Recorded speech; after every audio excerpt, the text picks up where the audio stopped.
আসসালামু আলাইকুম রহমতুল্লাহ। বন্ধুরা, ইদানিং দেখতেছি বাউলদের নিয়ে অনেক কথা হইতেছে। আসলে বাউলদের জ্বালায় অনলাইনে আসাই যায় না, যেদিকে যাই ওইদিকেই শুধু তাদের কথা তাদের কথা।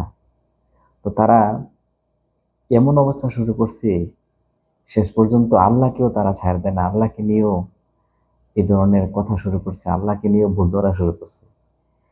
এটা কি মানুষের কাজ?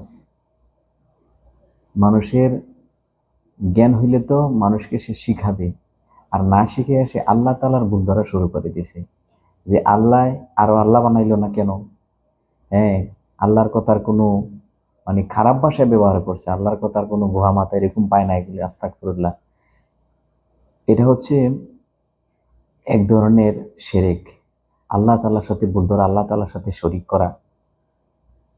তো এই জন্য তাদের যদি উপযুক্ত বিচার না হয়, তাহলে তা আরো বেড়ে যাবে। আর দেখুন, বাউল অর্থটাই কিন্তু খারাপ।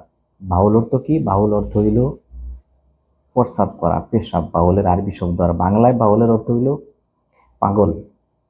পাগল, এলোমেলো এরকম বোঝায়। এই দেশে দেখেন, আমরা প্রবাসের জীবনে থেকে এখানে কোনো বাউল বলতে কোনো শব্দই নেই। এরা বাউল বুঝোই না। বাউল আবার কি?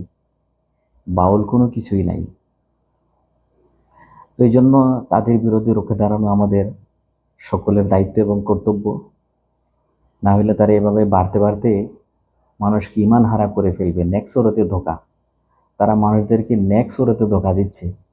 গান গায় তারা, ডোল তবলা এগুলি বাজায় গান গায়, এগুলি কিন্তু জায়েজ নাই। ডোল তবলা ছাড়া যদি গান গায়, যে গানের ভাষাগুলি ভালো হবে, যে গান শুনলে মানুষ আখিরাতের কথা, কবরের কথা, জান্নাতের কথা, জাহান্নামের কথা মনে হবে, ওই গান শোনা যায়।